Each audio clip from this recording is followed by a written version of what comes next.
Selamat pagi sahabat rohani yang dikasihi Tuhan. Sebelum kita mendengarkan firman Tuhan di pagi hari ini, marilah kita berdoa. Kasih karunia dari Allah Bapa dan anaknya Tuhan Yesus Kristus kiranya menyertai kamu sekalian. Amin. Sahabat rohani yang dikasihi Tuhan, firman Tuhan di pagi hari ini tertulis di Mazmur 46 ayat 2. Saya akan membacakannya untuk kita semua. Allah itu bagi kita tempat perlindungan dan kekuatan, sebagai penolong dalam kesesakan sangat terbukti. Demikian pembacaan firman Tuhan.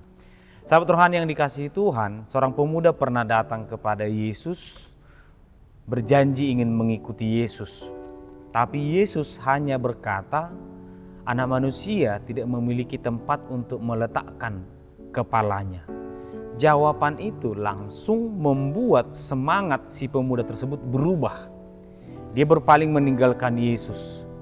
Karena ternyata dia memiliki mimpi ketika dia ingin mengikuti Yesus. Sejatinya tidak salah kita memiliki mimpi ketika kita menjadi orang Kristen. Tetapi yang perlu kita selidiki, kita pertanyakan, mimpi apa yang kita bawa kepada Yesus? Apakah mimpi bahwa bersama Yesus hidupku tanpa masalah? Atau bersama Yesus derajatku akan semakin naik? Yesus tahu bahwa pemuda itu membayangkan ketika dia bersama Yesus hidupnya akan lebih baik, akan lebih terpandang karena dia berjalan bersama dengan Sang Juru Selamat. Tetapi Yesus langsung mengatakan, bukan demikian cara hidup orang yang mengikut saya. Bahwa tempat meletakkan kepala pun saya tidak punya. Nah, hal tersebut mematahkan semangatnya. Dan demikian juga kita, ketika kita menjadi orang Kristen, ketika kita memahami, kita mengikut Tuhan, kita pasti punya mimpi. Tapi coba kita cek Bapak Ibu atau sahabat rohani, apa mimpi kita? Jangan-jangan juga kita memimpikan hal yang sama. Aku sudah rajin beribadah, aku sudah rajin membaca firman Tuhan, aku sudah rajin bersekutu, tapi mengapa kehidupanku tetap seperti ini? Nah, hal-hal yang seperti ini sangat berbahaya. Itulah yang membuat banyak orang pada akhirnya meninggalkan Tuhan, karena dia merasa tidak sepantasnya lagi aku menerima hal yang demikian melihat dari usahaku dalam mengikut Tuhan. Banyak orang yang setia kepada Tuhan, tapi karena pencapaian tidak sesuai dengan kehendaknya, dia meninggalkan Tuhan. Sekali lagi, kita tidak salah bermimpi. Tetapi yang harus kita mimpikan adalah ketika aku mengikut Tuhan, maka Tuhan pasti akan hadir bersama dengan aku dalam keadaan apapun. Dalam keadaan yang paling menyakitkan pun, saya percaya Tuhan selalu hadir. Itulah mengapa orang bisa berbahagia dalam keadaan yang paling tidak menguntungkan bagi manusia. Berbahagia dalam kemiskinan, berbahagia dalam duka cita, berbahagia dalam kesusahan. Mengapa dia berbahagia? Karena dia tahu Tuhan selalu hadir bersama dia.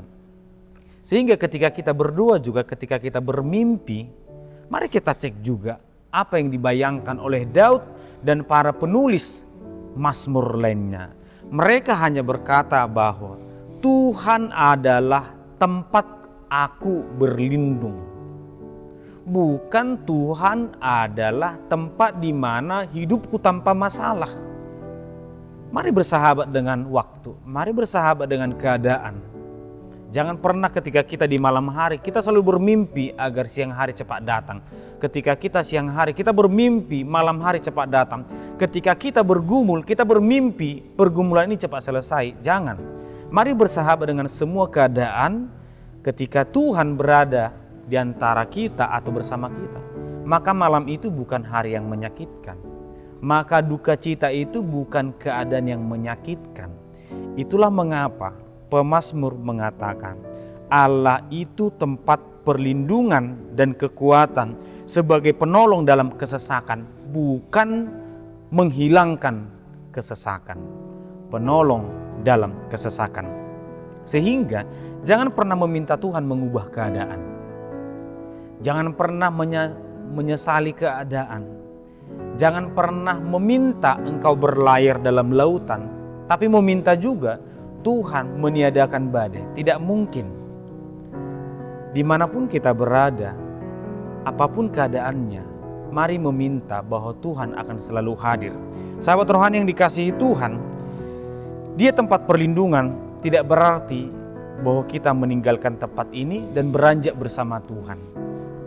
Dan kita menganggap bahwa dunia ini adalah tempat yang fana, tempat yang harus ditinggalkan, bahwa kita harus cepat-cepat meninggalkan dunia ini dan pergi bersama Tuhan. Tidak demikian.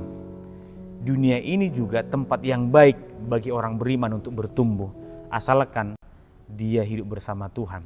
Sahabat rohani yang dikasihi Tuhan, satu kalimat terakhir dikatakan pemazmur, sangat terbukti bahwa pertolongan Tuhan dalam keadaanku yang sangat susah ini, itu sangat terbukti. Ini mau meyakinkan kita, jangan pernah ragu untuk mengandalkan Tuhan, untuk berbahagia dalam segala keadaan, karena pertolongan Tuhan itu sangat terbukti. Sahabat rohani yang dikasihi Tuhan, sekali lagi, jangan pernah menyalahkan keadaan, jangan pernah mengutuki keadaan, karena Tuhan bisa hadir dalam keadaan kita yang mungkin keadaan paling menyakitkan. Tuhan memberkati kita. Kita berdoa. Terima kasih Tuhan, kami bersyukur di pagi hari ini untuk firman yang kami dengarkan.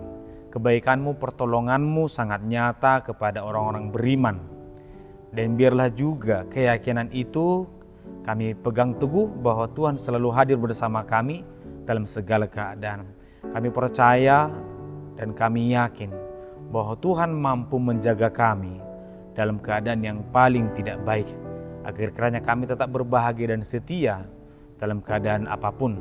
Terima kasih Tuhan untuk setiap kegiatan kami satu hari ini. Tolong kami untuk tetap setia dan berpengharapan kepada Tuhan. Dalam Kristus Yesus kami berdoa. Amin.